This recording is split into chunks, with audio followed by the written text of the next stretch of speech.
Hey, so welcome to today's video. So today we are driving the Aston Martin Vanquish. It's a fantastic car. It's very easy to handle, but really quickly, of course, this is not Gran Turismo 7. This is Gran Turismo Sport. However, as we know from the trailer so far, there really is not a big difference when it comes to gameplay between the two games. What you are going to be getting in Gran Turismo 7 is the whole sport mode and all that different stuff. However, when it comes to the gameplay, it's very similar, and today I'm going to talk about cornering in the game and just basically the basics behind it. So you can personally, I like this view when it comes to left-hand drive cars. When it's an Aston Martin and it's right-hand drive, I cannot stand it. So this is personally my favorite view, and that's what I'm going to use today, not just because it's my favorite view, but because it gives me more of a view of what's going around.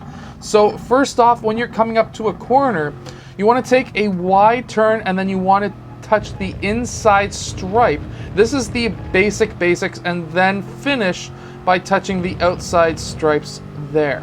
Now, really quickly, when we come up to this next turn, what we're going to see is a double pylon. This is a double pylon before a turn. This is basically telling us this is when we should be braking. We should be up on the striped area here, and we should start smashing the brakes, especially, I'll get off of the bumps, especially when we're coming up very quickly. Now, if you're flooring it and you floored the brakes at this pylon here, the single pylon, that's when you should start turning.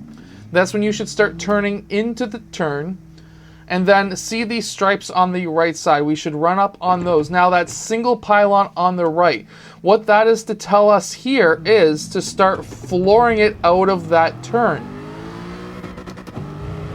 When we're coming up to the next turn now, see, we have that single pylon. That's telling us that we should be finishing our turn. That's a double pylon on this side. We should be smashing the brakes, touching that inside turn, and then coming out super wide over here. So now when we start speeding up on a faster turn,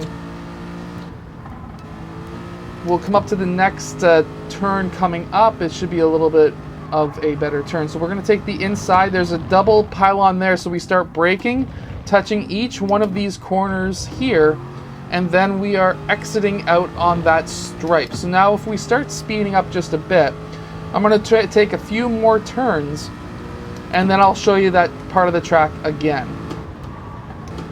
So here we go, double pylon, turn in. Now on this turn, you're going to have your car wanting to go out towards the left side.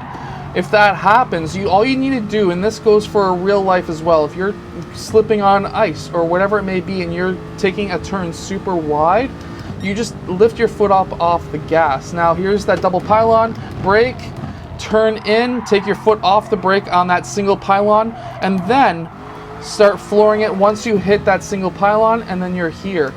We're going to ride up on this stripe again, smash the brake, turn in,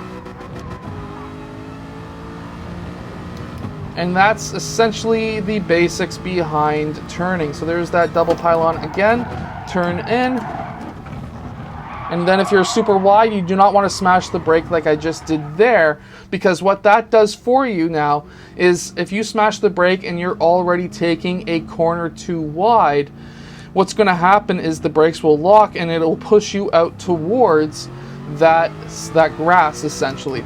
So now taking this next turn, what we can see now with this turn is I didn't brake at all and I smash into a wall. You really want to brake for turns, and that is one of the most important things. This is something that we see with, I'm going to make fun of Forza players.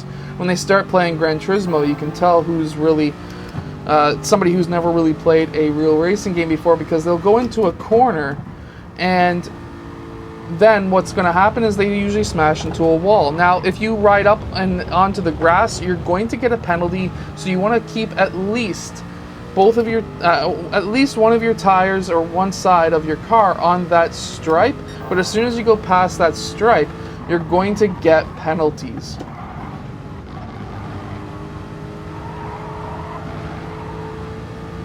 So coming around this next turn, this is a wide turn, so this is a good example. If I smash the gas, what's going to happen is I'm going to be going way out towards the side. So now we're coming up on another wide turn. Now if you're smashing the gas around one of these long wide turns, or around any corner really, and what you're going to find is if you're smashing the gas, you're going to go out wide, and you really don't want to do that. If you don't, you take your foot up off the gas and basically steer where you want to go, and you'll be able to get where you want to go. I hope that this basics tutorial has helped you become a better driver in Gran Turismo. If it has, hit that like button, subscribe, and I will see you guys later.